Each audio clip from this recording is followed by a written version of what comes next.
Our next speaker is Javed Huq. Javed, if you can join me on the stage. Javed's the Vice President of GP Bullhound.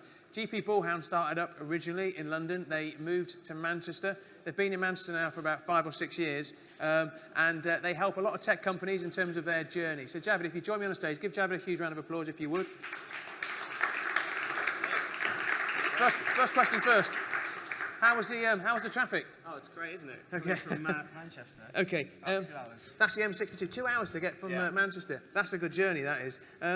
Just tell us a bit about GP Bullhound. What do you do? Sure. So we, as you say, were set up about 20 years ago. We are a tech-focused investment bank, and we are all about helping entrepreneurs build the biggest businesses in Europe. So where we help entrepreneurs out is where they're looking for Series C funding and above, or Series B, depending on what you want to call it. But the number for us is £20 million and above, typically to help companies internationalize themselves. The idea being is we'll do 2 or 3 rounds with companies looking to raise between 20 and 50 million pounds, and then they seek to exit. And one of the things that we're very good at doing is selling European-based businesses to US conglomerates. So we sold businesses to Apple, to Facebook, to Google, to Snapchat, all of those guys. So we've got great connections on the west coast of America, so we can put European software companies and tech companies in touch with those big West Coast buyers. Can I just check? Can everyone hear Javed at the back? Okay. Can you all hear me? Can you hear him? Okay. Okay. In terms of GP Bullhound, one thing you do every year, you come out with your tech predictions. So your tech predictions this year came out in, I think, January. 10 tech predictions. Yep. I think you work on the basis if you can get 7 right, you've done pretty well. Yep. I was looking at them. I'm going to put you on the spot right now. So one of them that you came up with was digital banking would continue to rise, which is a reasonably safe bet. Revolut, named as UK's fastest growing tech company with an average 3-year growth rate of 48,477%. It's all right. It's not doing too bad, is it? Yeah. It's not doing too bad at all.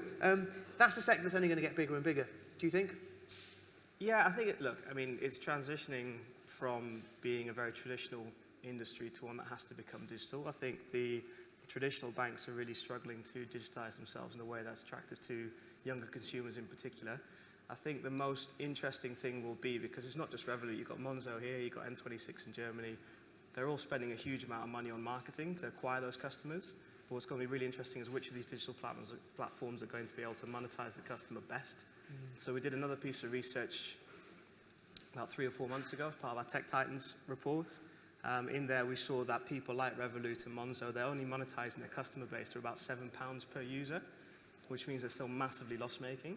So whilst they're acquiring these customers really quickly, they're not able to monetize them as well as they should be yet. So it's all about how well they're going to be able to diversify their products into that customer base in order to become profitable. I've got a number of my friends who use these challenger banks, and they have their accounts, but they have 2 accounts. They have one with the main bank, your Barclays of the world, and they put their mortgage and rent through that. Yep. And they've got another one which is much more their discretionary spend as well. Is that the challenge for them? That's exactly right. So, they're going to market typically with payment cards that people will be able to use cards overseas, for example, whereby they're not charging any transaction fees. However, they're not able to attract those customers such that they are putting all of the direct debits through those accounts, so that they're taking mortgages out with their accounts, insurance products, for example. Once they're able to capture the customer and provide all those different products and services into that customer, that's when they'll be monetizing them to a far greater extent, such that they become profitable. So quick show of hands, how many people in the room have got a Challenger bank account? Right, okay, if I can just come to you, and I asked her earlier if she'd take part in a Q&A and she declined very, very politely. Just a quick look, a much younger demographic. Yeah. Other predictions, in 2017, one of the other ones that you spoke about was retail. Retail is going to have to work a lot smarter. Hosted an event today about the whole issue of e-commerce as well. We've got Shop Direct. Shop Direct have got their own UX lab. It's the whole user experience lab as well. Tell us what you mean by work smarter, and do you see that continuing moving forward? Yeah, so you're testing me here, aren't you, Chris? Yeah. So that 2 hours on the M62, and then you're getting tested. So that was more about physical stores moving more into the digital space. So we're all very aware of the fact that there's lots of online retail available at the moment. But if you look at the stats, only about between 7 and 15% of all retail purchases are done online, depending on which country you're in. So in the UK, it's slightly more. If you go to less developed economies, it's somewhat less.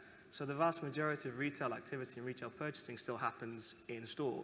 So what we were talking about is how those physical stores can become more digital. And the great thing about the report that we write is it's compiled from people in the Far East and from the US and from Europe, so we get ideas from everyone and what they're seeing and what trends they're seeing. And so what's great about it is, we've got guys on the West Coast who are seeing what Amazon are doing with their Amazon Go stores.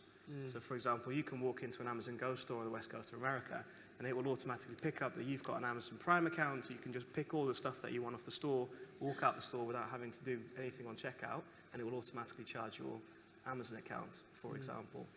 In the Far East, in China, on the other hand, you've got Hema stores, which are part of Alibaba, and what they're doing is really combining digital experiences with that in-store, experience, whereby, for example, if you're a lady, you can go to the bathroom, you can look at an augmented reality mirror, whereby you can then test out different types of makeup, and then you can put them straight into your digital basket and pay for them straight away. And then what's really cool about those stores, and it's becoming so popular, is that people are actually moving to within the catchment area of a Hema store, such that you can put everything in your basket, pay for it without actually having to do anything, and have it all delivered home before you get home.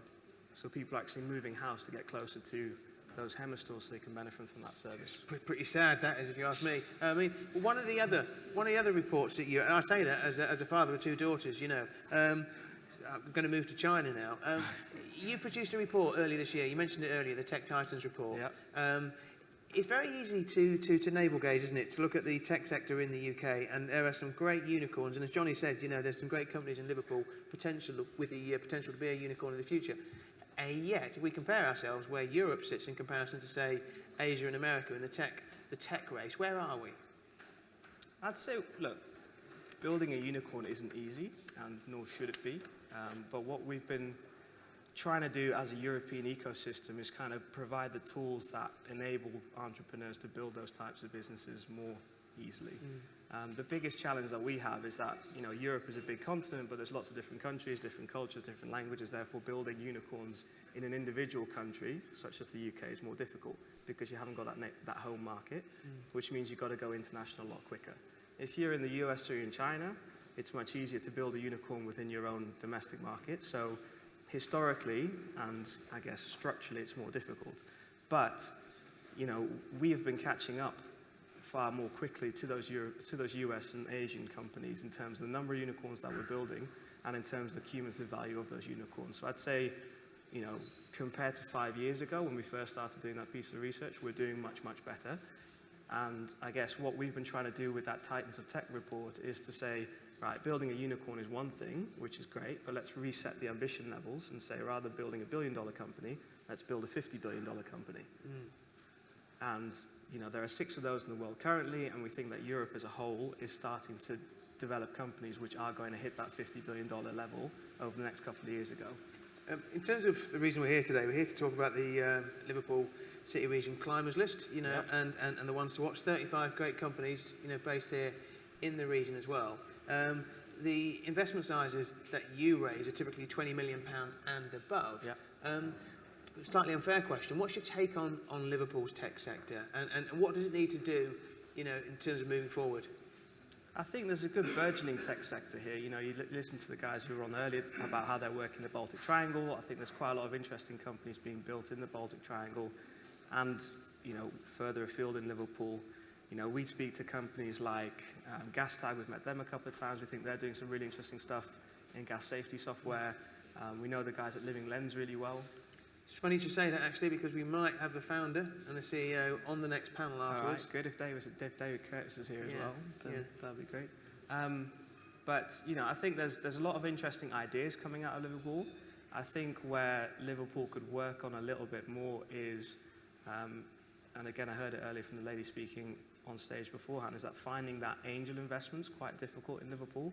So if you go into Manchester, there's a great angel network out there whereby you can more easily access funding, and Manchester's by no means the perfect city to do so either. If you go to a place like Edinburgh and Cambridge, you've got really strong angel and founder networks whereby getting that seed capital to get companies off the ground is somewhat easier. So for me, the first step is really building that angel network in Liverpool in order to be able to get that funding to get your business off the ground. And then it's being about proactive, because you're not going to have the next level of funding everywhere, or organizations who can provide the next level of funding everywhere around the country or based there. If you have to be as proactive as possible to go out, to Manchester, down to London, sometimes even to the West Coast to go and find that funding to go and take yourself to the next level. Final question from me, and I don't know if we've got any questions from the audience, but if we have, just put your hand up. But in terms of, you do your tech predictions every year, so you'll be looking at 2020. If you were to give us a flavour, what do you think is going to be big going forward in 2020? That's a secret. We don't like to publish that. Can you say anything at all? One thing that we think is going to become more and more prevalent. So you've got this idea of something as a service. Yeah. Right. So software as a service has always been the historical one.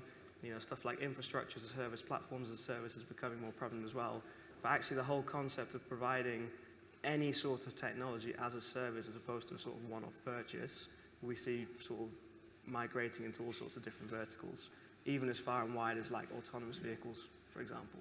I interviewed one of the chaps at Vanarama today, and they were talking about the fact that they see, Vanarama, they see vehicles being hired per hour, and you now buy insurance by the hour, so it's product as a service. That's where we're going to move forward, and personalisation as well. Has anybody got any questions for Jared? I mean, if you need any tips about driving and getting between Manchester and Liverpool, Jared is most definitely your man. Put your hands together for Jared from GP Bullhound. Thanks very much. Thank you.